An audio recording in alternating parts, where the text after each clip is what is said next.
Ganesh carefully made his way up the staircase to the Chedi Jagan Lecture Hall on the compound of the University of Guyana.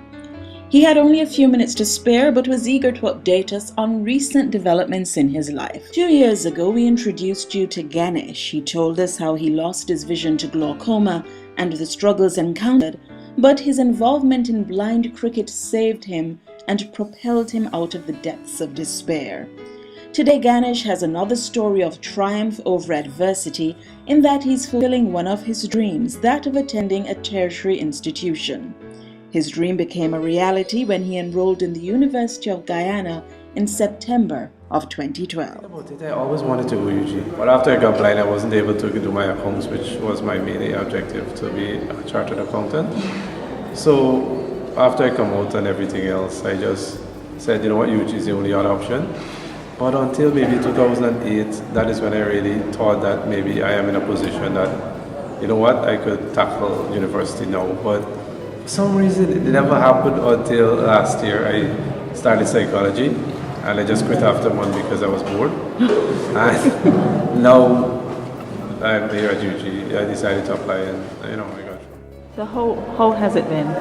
It has been better than I expected, because UG have a very comprehensive policy, disability policy and everything, which CCB had supported them to develop and some assistance. But the support from the fellow students in, helping you around and do your handouts and blah, blah, is excellent. The lecturers, they're very, very supportive because I do all my exams electronically.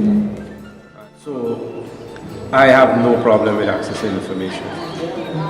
And, that is what I consider myself fortunate with, because I know in past blind persons who attended here had a lot of difficulty that to get readers, to read stuff, put in their cassettes and blah, blah, blah, For those who know Ganesh, his positive outlook is by no means surprising, but his achievements have surpassed even his own expectations.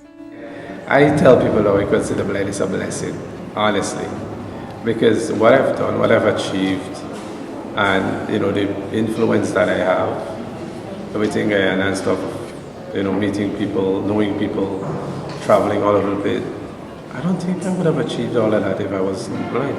And I would have seen life on the perspective that I look at it now. Because when you're sighted or you don't have a disability, you tend to take a lot of things for granted.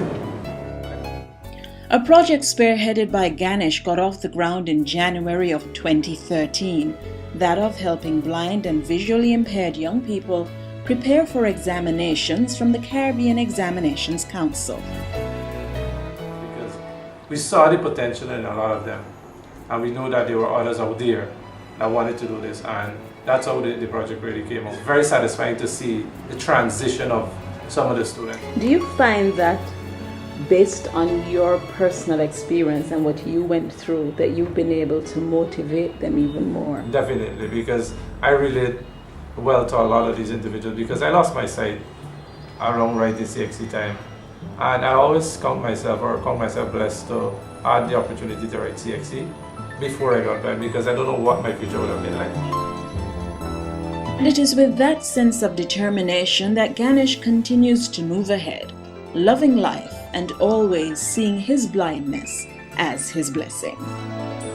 You just have to use what you have to get what you want. You might have some qualifications, and it's not the end of the road. You need to use that and get involved, rehabilitate yourself, and integrate yourself back into society. Because I tell people, if you have a disability and you're home not doing anything, it's basically you're dead and you're waiting to close your eyes. Because you're alive but you're not living, and you need to live.